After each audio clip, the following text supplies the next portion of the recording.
It's the Agribusiness Report. I'm Tony St. James from the 2024 Texas and Southwestern Cattle Raisers Annual Convention and Expo in Fort Worth. And we ran into Tim Niedecken, who is with American Livestock Markets and Dealers Association. Tim, I had to read that because for years I said you were with TSCRA. Tell us about your path and how you ended up where you are today. Sure. So again, product of the association world, I suppose. So again, it's my privilege to work for Texas Southwestern Cattle Raisers for a little bit over a decade, and had a pretty unique portfolio. Ran this event, grew membership for a little over a decade, and then transitioned to now basically work for again another agricultural trade association, but this time representing the livestock markets, dealers, order buyers, in that segment of the industry. Now, no secret, there's been some challenges in our livestock markets. For those who might not know really what's been going on and what's been happening, how do you describe that? Sure. The thing to remember is a livestock market, just in its very nature, is a complicated business. If you think about what's happening, let's take an average livestock market, runs 48 weeks a year, 1,000 head a week, let's say $1,500 a head, $72 million in cash flow, facilitated by moving those animals into the market, selling them and selling them out, shipping them out to whoever the buyer is. So it's a very complicated business.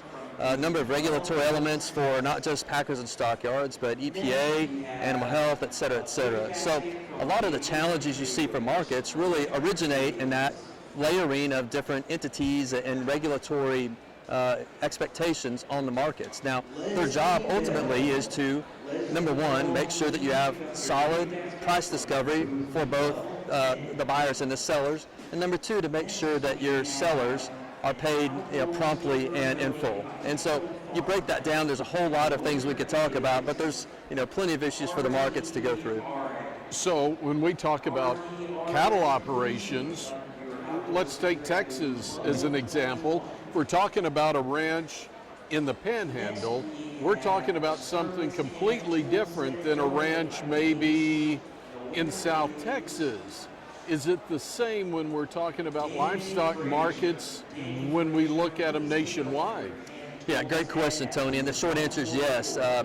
Markets tend to reflect the types of sellers and cattle in those respective areas. And so as an example, if I go to the market in Dalhart, they're going to have a very different kind of sale, both in terms of composition of cattle, volume per sale lot, and the buyers behind that than, let's say, a market in South Texas will. So they're absolutely varied over the chop that up. They're absolutely different based upon where the market is located, and again, just the customs for that specific area. It gets even more interesting when you go, let's say, from the Texas Panhandle, your backyard, into Louisiana, Mississippi, Alabama, etc. The goals are still the same, the functions are the same, the mechanisms on how they do that are very, very different. So, another hot topic that we've seen, especially over the last few weeks, has been traceability and animal disease trace. You need to throw in animal disease in front of the word traceability, don't you? Oh, absolutely. Animal disease traceability is obviously a very hot topic.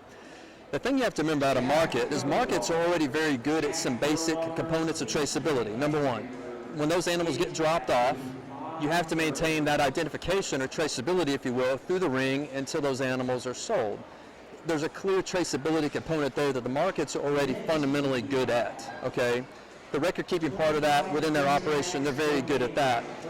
When you think about animal health, markets are actually a regulated entity today from an animal health standpoint. Again, there's traceback issues today that a market has to facilitate off of back tags or whatever other issues there may be.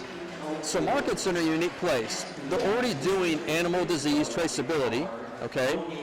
The logistical challenge for the market is if you say, Tony, you run this market, you now have to put ear tags in the cattle that show up without ear tags. Or you have to go and read a set of ear tags through a squeeze chute. Those are new logistical challenges for the markets. Now, there's solutions to that, and you'll see our organization taking a lead in bringing those solutions to the marketplace for discussion. But you have to remember, you're already dealing with animal disease traceability at a market just in a different way. So I hope that makes some sense. It's a very unique position for any market operator to consider, given the fact on any sale day, you have a traceability component, you have a payment component, and you have an animal health component already in place with their existing operation. Another big challenge for the market, truthfully, is labor. The number one issue for a market, again, on a 7-day week, they'll be receiving cattle the day before the sale, maybe 2 days before the sale, and they have sale day. And then by the end of that sale day, the majority of cattle are gone. Labor is the number one issue for that market because they only have a full staff 1 day of the week. So when you add a burden like that, where do I find additional people to come in and work for me on that 1 day of the week? So we all know labor is an issue, but for markets it's exacerbated because of that need for the 1 day a week. As we look down the road, though, I mean, obviously we have challenges. We'll have more challenges as well, but are you optimistic?